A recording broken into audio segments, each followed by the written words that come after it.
takes power? What happens when she won't back down? What happens when a woman takes power?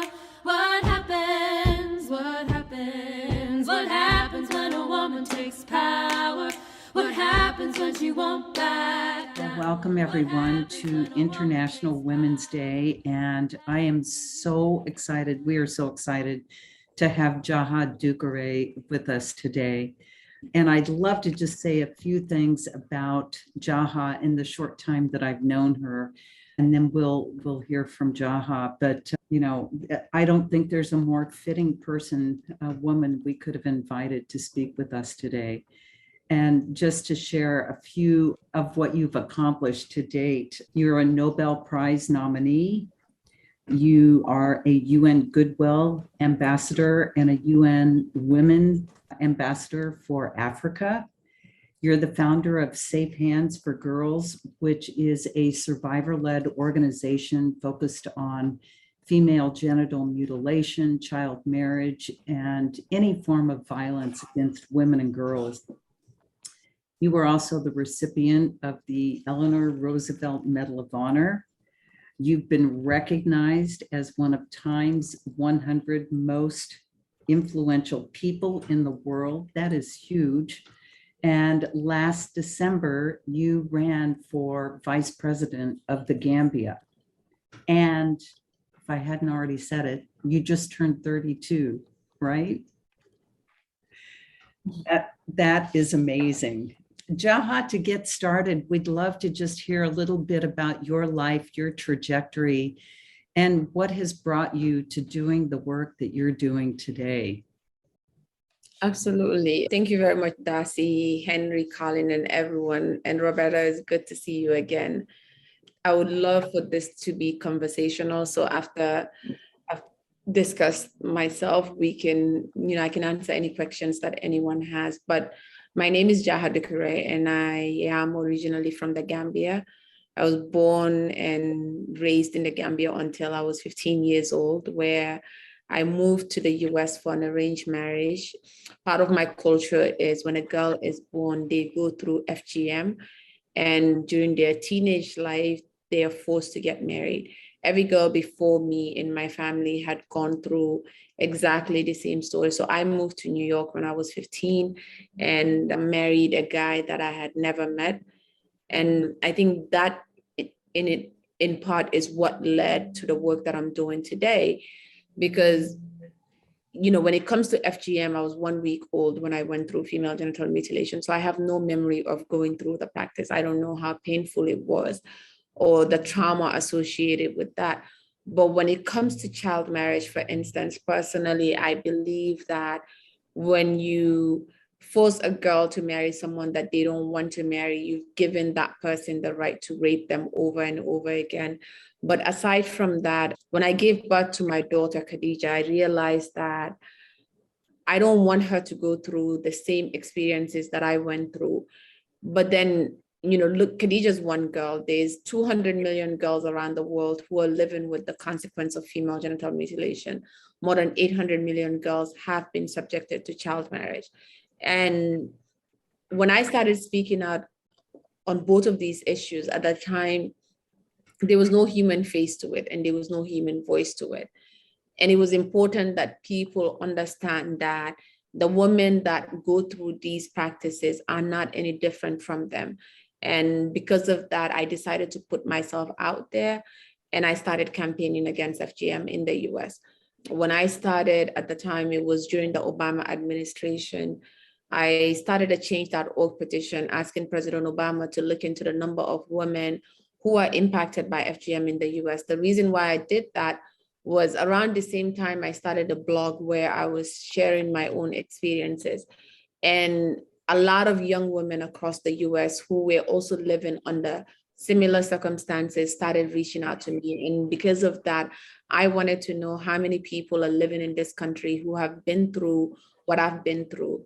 So because of that, we started the change.org petition. I thought maybe 100 people would sign my petition and that was it. But when I started the change.org petition, from The Guardian to CNN to the New York Times to the Washington Post, everyone started covering my petition. And there was a lot of celebrities on Twitter that were also tweeting about it. And by the time we know it, we were able to collect more than 200,000 signatures, and President Obama ordered the CDC to conduct the study. And I think that's how people knew about me, because of the media attention. I think globally people hear about FGM a lot, but I don't think they've ever seen someone who has been through the practice that is bold enough to speak on it, because where we're from, these are issues that we sweep under the rug. They tell us it's taboo to talk about it. They tell us you cannot, this is about our culture, it's about our religion, and because of that, you can't talk about it. So I think in a way, it was really refreshing to the world to see someone that is standing up and leading that fight in itself. So with the success that we had with the Obama administration, I was able to work with the US Congress as well as the US Senate, mainly Harry Reid, and we were able to pass a law called the Girls Protection Act, which made it illegal to transport women and girls out of the US for the purpose of FGM. And we were also able to work with the Department of Justice as well as Health and Human Services. And they were able to issue grants to communities where the prevalence was high, to support women and give them the resources that they need. And with the success of that, I decided to go back to the Gambia, where we registered Safe Hands as an organization. And it became the first survival movement against FGM in all of Africa. And after a year of launching our campaign in the Gambia, we were able to get the government of the Gambia to ban FGM, even though at the time Gambia had one of the worst dictators as a president, and no one thought I would leave the country alive. And over the years, I continued to work on this issue, because having something illegal doesn't mean that it goes away magically. So it's important that we have a holistic approach when it comes to how we deal with these issues. So I continue to work with young people, religious leaders. But one of the things that I realized early on was the root cause of a lot of violence women and girls face is poverty.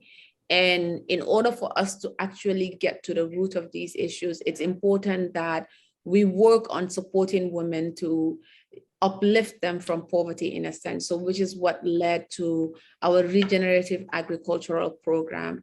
And over the years, it has been one of the most successful programs that we've had, because not only are women able to sell those vegetables and feed their children, but they're also able to sell them and help educate their daughters.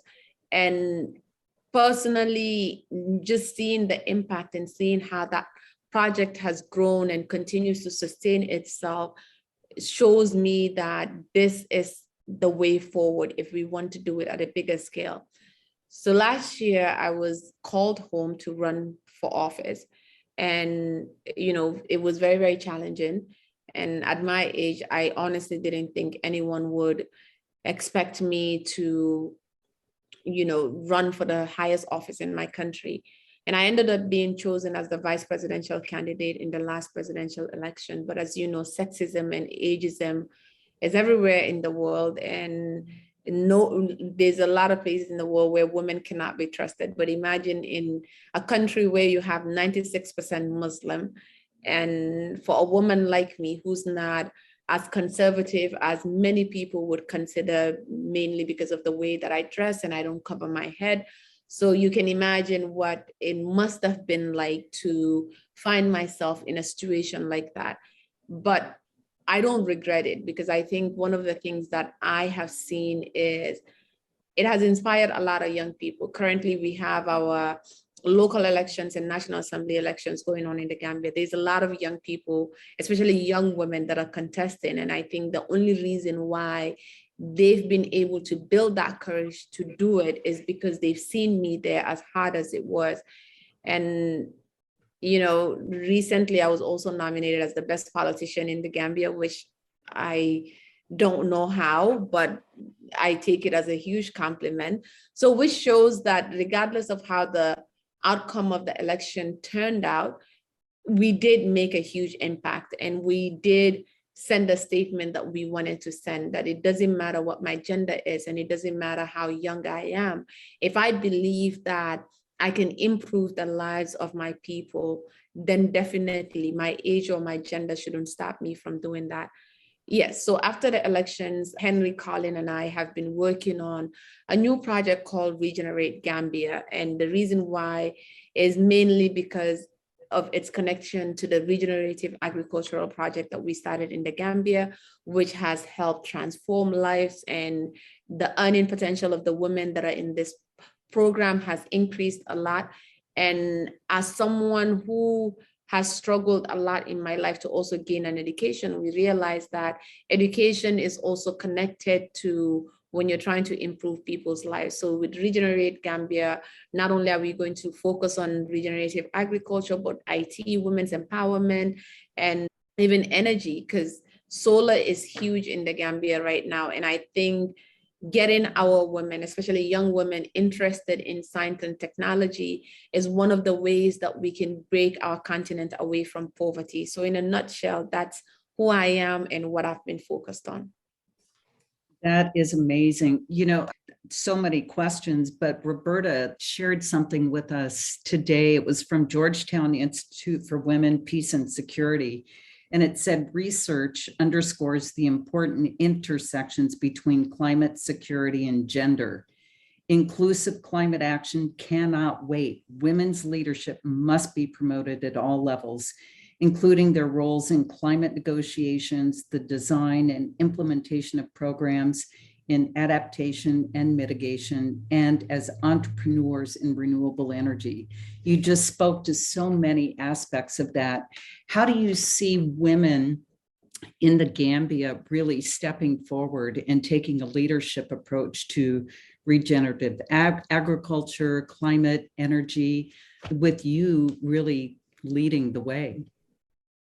I mean, I think this is not just a Gambia thing, but across the continent of Africa.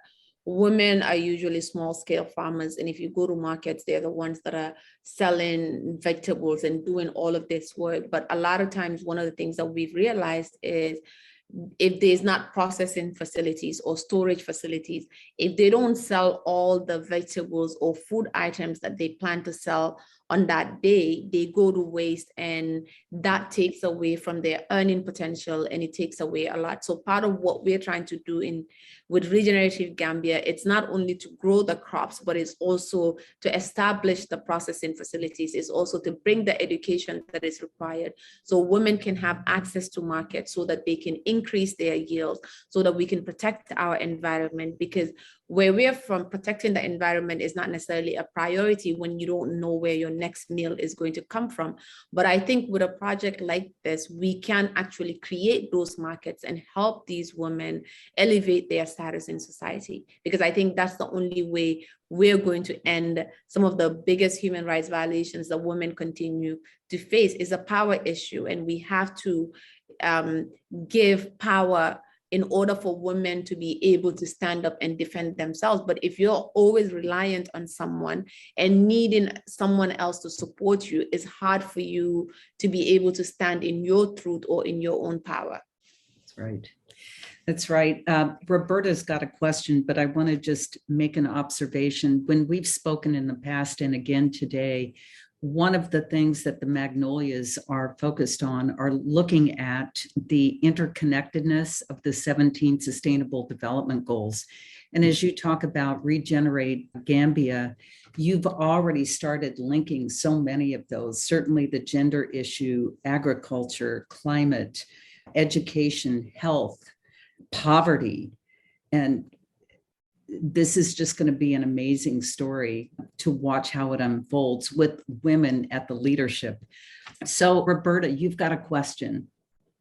Yeah, I just have to say I'm in awe of what you've accomplished at the tender age of 32, having all of these distinguished honors, but in combination also with life setbacks and disappointments. And so I'm wondering what you can say about where your courage and tenacity and your resilience comes from. How do you manage the disappointments when you're leading such big human rights causes? And often it just doesn't work out. So where does that strength come from? I think I'm still trying to figure that out. I have my good days and I have my bad days. And I mean, the elections in the Gambia was one of the most disappointing experiences that I've been through, not because we didn't win, because we always knew that there was a chance that that could happen, especially it's rare for African presidents to lose elections.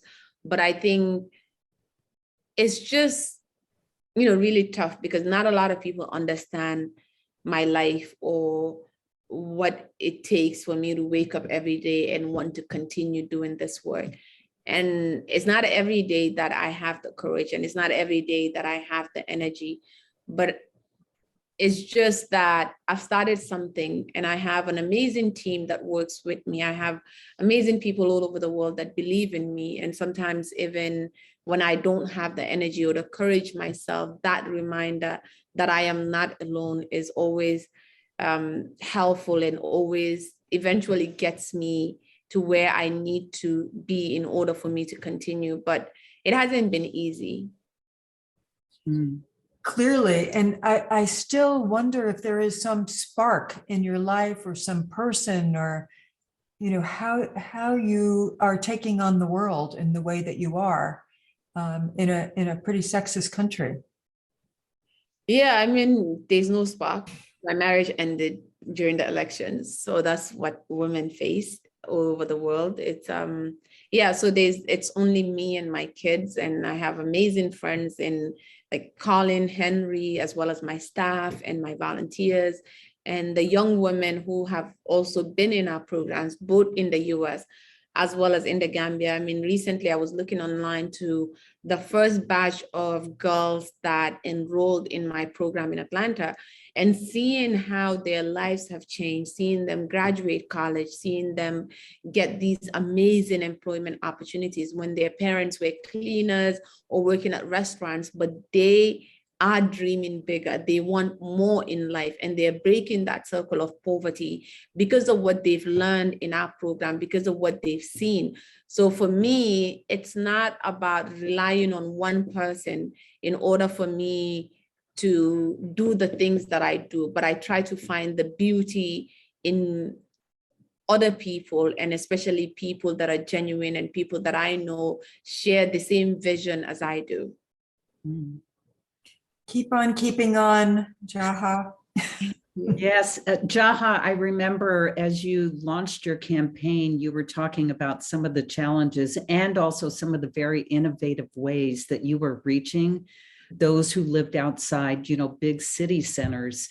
And you also shared that there were other African women leaders that you have collaborated with. Can you just talk a little bit about that? It was so inspiring to hear, here is what we're up against, but we are not going to let that stop us.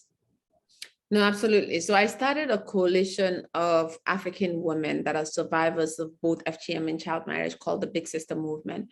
And I'm also part of the African Women's Leadership Network. And basically what we've done over the years is create our own safe space where we talk about the issues that we are facing, and we look for mentorship, and we mentor other young people that are coming up that want to follow a similar path. Because I think one of the biggest challenges in the world is no one tells you how to be an activist, and no one tells you how to do the stuff that I'm doing. You learn as you go. But I also think that it's very important that you share that experience so that the people that are looking from the outside, they understand everything that it takes for you to do that. So when someone sees you, especially a young girl, and they admire you, it's important that they know what they're getting into. It's important that they know the realities that are ahead of them. So I think that's part of the reason why that network building component and building these movements while creating that support system is very important. I totally agree. And we talk, within our own group that it's so important that we walk beside other women. Exactly. And now more than ever. And I know you have a question. Yes, thank you. Jaha, could you say a little bit more about whether you got drafted or decided to run for this office? What's the story there? But also, I'm very interested. I heard you say, that wasn't a great experience, but what did you learn about running for high office? Something that if that opportunity comes again, you'll be that much smarter. What did you learn? So God, that. So the way it started is, I guess most of my adult life, people have always said, because I'm a UN ambassador and I've done a lot of work for the World Bank over the years. I managed their Africa Union portfolio for a while and did a lot of regional stuff for them. So I guess because of the work that I do and the connections that I have back home, a lot of people, including in my own family as well as outside of my family, have always said that they think someday I would be president, even Western people that I meet, right, that don't know much about Gambia. So in 2020, I joined a political party in the Gambia called the People's Democratic, it's PDOIS for short, but basically we're a socialist party and we're the oldest political party in the country. And when I joined, it became national news. Every day there was something about me. It seemed as if no one cared about the presidential aspirants or the candidates. All people wanted to report on was what I was doing and the value someone like me joining politics meant for the Gambia. And I think the political party and as well as the founders and everyone thought, it might be a good idea to pass it on to the next generation since they've been doing this for 30 something years. So because of that, and the founder of our political party was also sick at the time, so they reached out to me and wanted me to contest. But one of the things that I've learned is I'm a woman and I'm not any different from women in the United States. We saw what happened to Hillary Clinton when she tried to run for office. But the only difference in my situation is I'm not rich, I'm not made, I don't have a lot of resources to put towards a political campaign. And because of that, I also didn't end up getting the same amount of support financially that the men received, whether that's from China or it's from Russia or it's from other places in the world that were supporting these men and other male presidents across the continent of Africa that were supporting my opposition, basically. So because of that, I didn't have a chance to begin with. And if there's anything, it's not because young people, 72% of Gambia's population is under the age of 35. The reason why I didn't succeed at the last presidential election came down to finances and who was backing me. And since I didn't have backing, it was almost impossible. Our volunteers couldn't go, canvass for votes like we wanted to. We couldn't do a lot of the things that everyone else was doing. And that's, so if there's anything that I've learned is, as a woman, unless you're a billionaire or you come from a billionaire family, you don't have a chance at things like this. Mm. I'm just wondering how much of a struggle it is also being an American as well as, being born in the Gambia, if that is a problem. No, I mean, I have American citizenship, but the only thing I needed to do was to renounce my American citizenship in order for me to become president. So I think in the Gambia, when I first started my FGM activism, people always assumed that it was a Western agenda or that I was working with the West. But then eventually they saw how committed I am to my community. They saw how dedicated I am. And they know that the only reason why I do the work that I do is for my people. This is not a career for me. It's about my own life. It's about my daughter's life. It's about my mother. It's about my sisters. So I think everyone in the Gambia knows that I'm probably the most Gambian person you would ever come across, and they know how much I love my country. They know how much I love the people of the Gambia. And so I don't think when I ran for office, I don't think that was ever an issue. It was with my FGM work, but when it came down to politics, I don't think that was ever an issue. That's great. I'm just curious, it's not a fair question, you don't have to answer, but do you see yourself as potentially running in the future? Yes, so if, one of the reasons why we're building Regenerate Gambia is so that we can support our own work and not always have to be reliant on aid and grants. Because if you're able to build a successful business, then in 5 years, I'm going into this as Jaha and someone who can fund my own campaign rather than depending on anyone to do it. And I think not only is Regenerate Gambia going to help me do that, but I think it has the potential to build more Jahas within the continent of Africa. Beautiful. And I loved your T-shirt campaign where it had the QR code on the back and it could take people directly to, your website, information about you. I have shared that with so many people and it has just been, it's been a real lightning rod. Tanya, you have a question. Yes, hi, Jaha. As you spoken about poverty and how you empower people who are in poverty, what is your process for, I don't know how to say this, convincing people, hey, these are resources that you need to empower you? Because I know that when you're in poverty, all you can think about day to day is, I need to survive today, and trying to get people to understand these tools will help you. Is there some type of resource that you use, or how do you go about doing that? So I think one of the things that I've discovered that's very interesting in our program is the fact that we're not outsiders. We are from the community, and I'm living proof of what their daughters could become if they allow them to go to school. I'm living proof of all the potential that's there. So it makes it very easy when we show up and we want people to work with us, because we serve as role models in our own communities. We speak their language, we sound like them, we look like them. So it's not someone who doesn't understand your struggle that's coming to you and telling you that, you can get out of poverty. It's someone that has managed to do it by going to school, working at all these institutions, and then eventually getting world recognition. We're not telling families that every single person that joins our program is going to end up, but our hope is that we would have more people that would surpass me, that would stand in their truth, that would stand in their own power and defend themselves and defend their communities.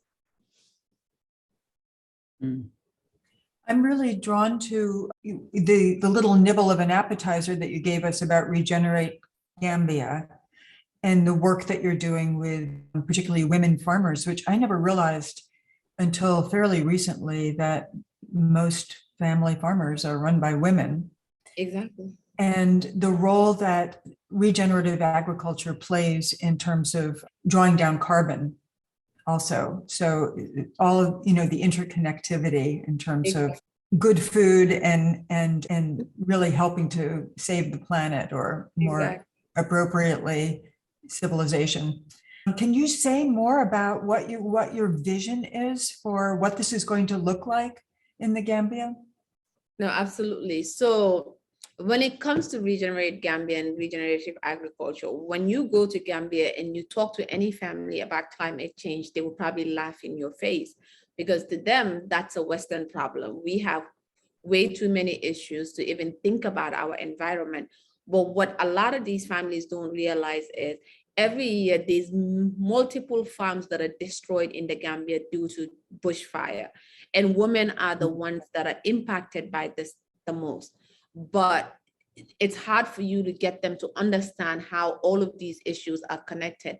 But when you based it on their livelihoods and increasing their livelihoods and food production, when you look at a country like the Gambia, all of our food is imported into the country. We don't make our own food. We don't process our own food, even though we have so much access to agricultural land, unlike our neighbors in the Sahel region. Like you look at a country like Senegal, for instance, you look at Mali, you look at, they're all in the Sahara Desert, but Gambia is very green. It's actually the only country, along with Sierra Leone and Liberia in West Africa, that is as green as, it should be. So for us, by letting women know, not only can we protect our environment, but we can create new markets. We can start processing. When you grow your tomatoes, you can actually make tomato paste out of it. When you pick up those baobab trees, you can make oil out of it. And the peanuts that we grow, it produces healthier oil than the oil that we're buying from India and from China. We can actually grow, because then we know what's going into the food that we're eating, and we create our own new standards.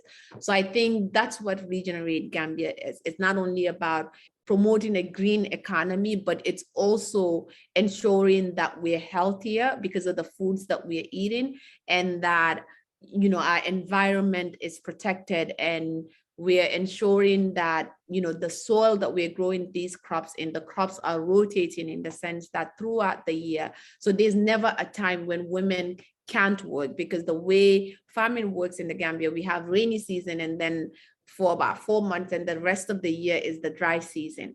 But if you're able to provide irrigation systems, for instance, so that they have access to water throughout the year, we have the River Gambia, so which makes it very, very easy for everyone in the Gambia to have access to clean drinking water, but also irrigation so that they can continue growing throughout the year. So that's in a sense what this vision is and what it could be. And we are hoping that it wouldn't just be something that happens in the Gambia, but our hope is we can grow this to neighboring Senegal, and potentially Gambia would be the model for the rest of the continent.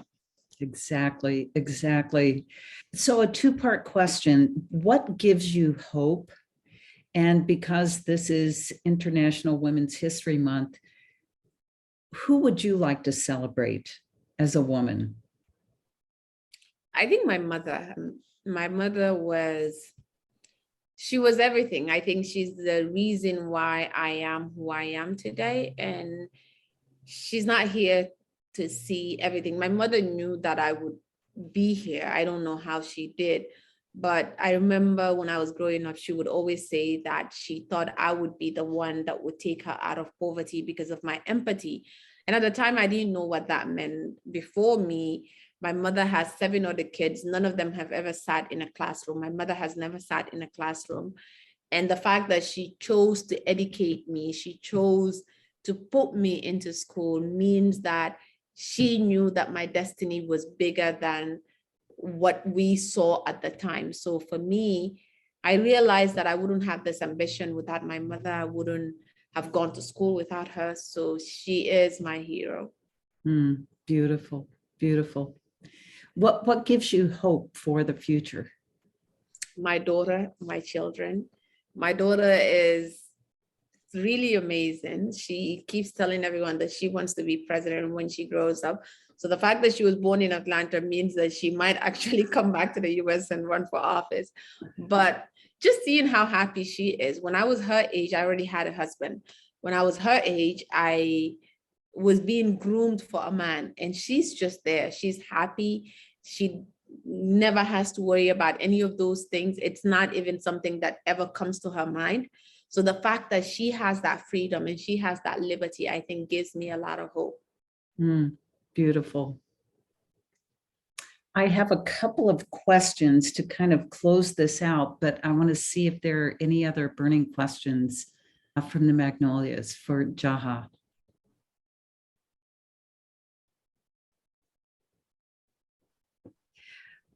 So maybe 3 questions. One, and you can answer in any order: what support or how could we walk alongside you in the work that you're doing?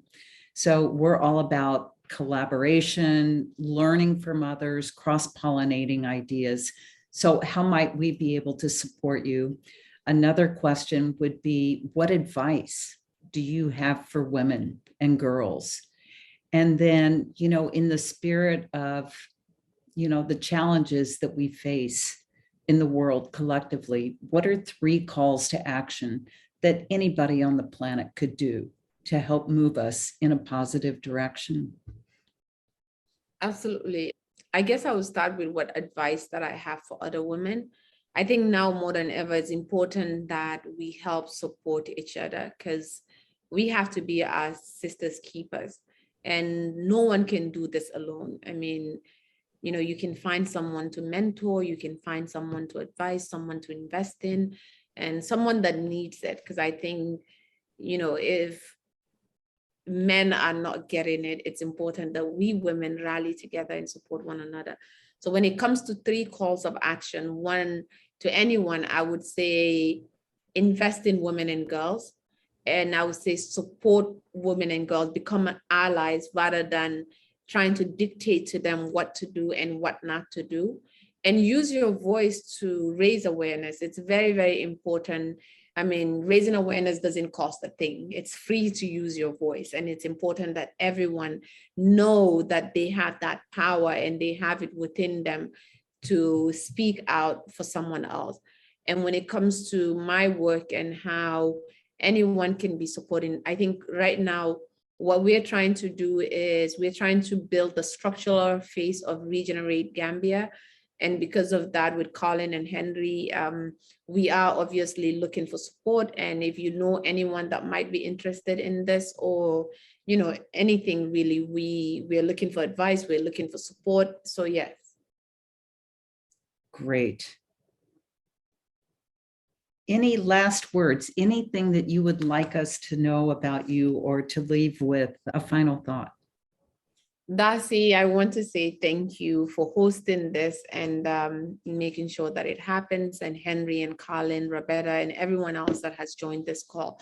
It truly means a lot. I feel like this is the first time I've been on camera on a Zoom call, because I haven't been feeling well, and there's a lot that has been happening in my life. And conversations like this are good because you get to spend time with other like-minded women. So, I needed this. So I just want to say thank you to you guys, and to let you know that I appreciate the time.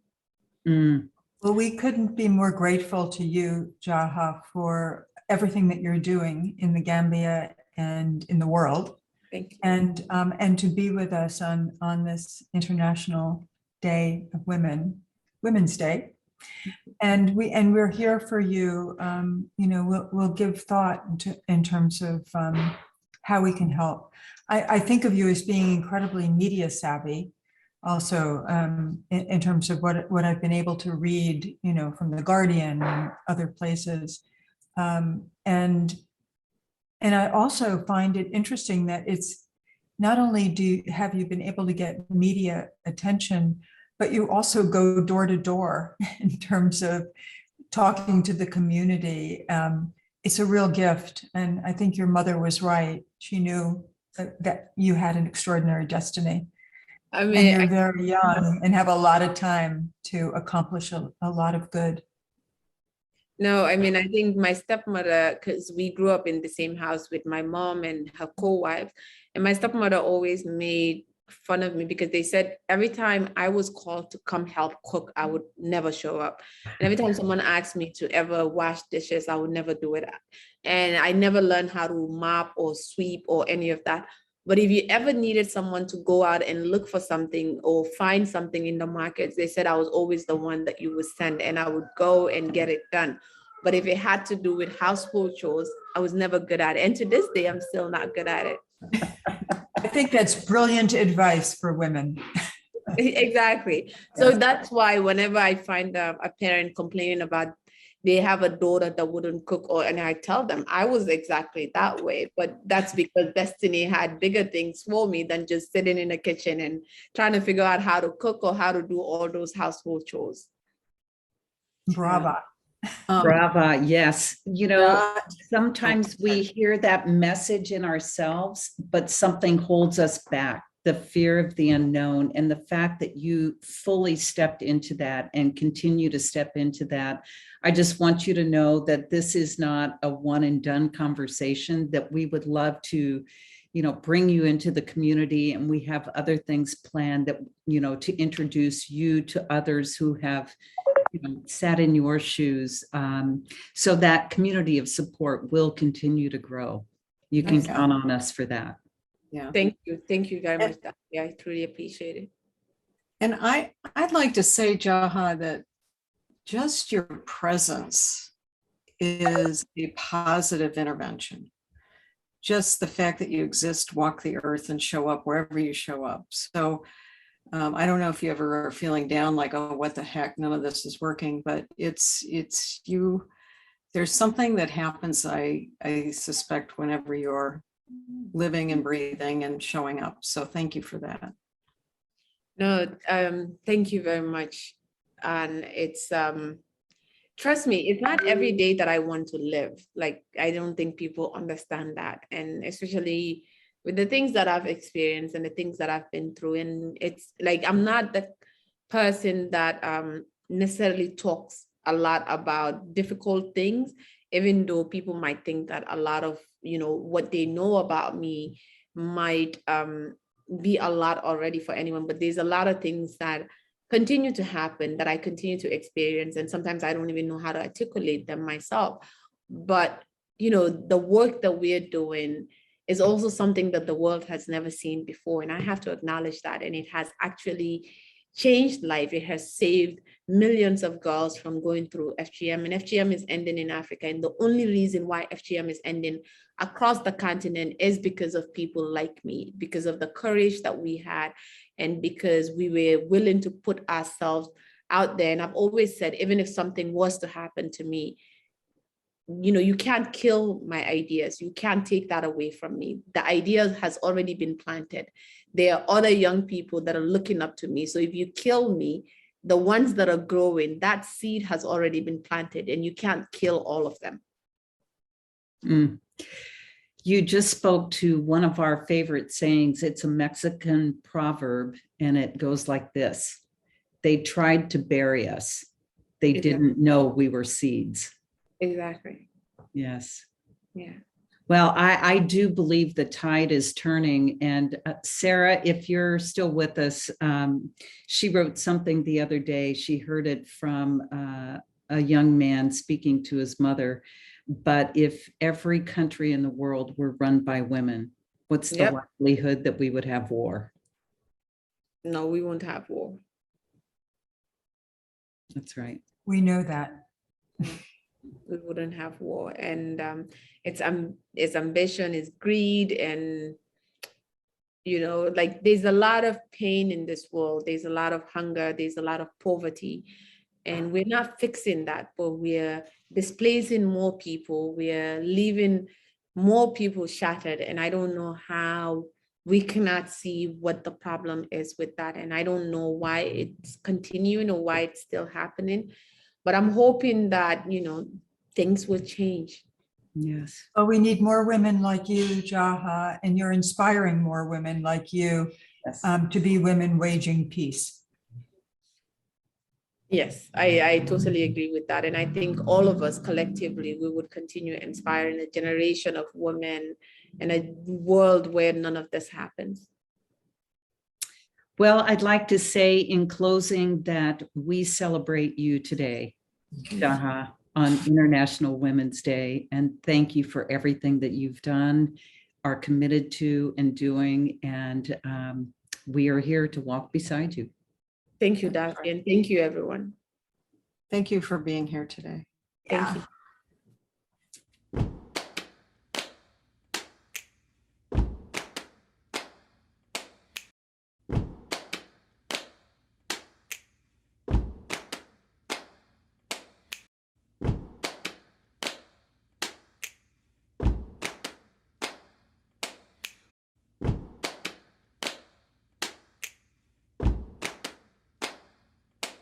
What happens when a woman takes power?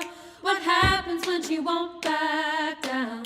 What happens when a woman takes power? What happens? What happens? What happens when a woman takes power? What happens when she won't back down?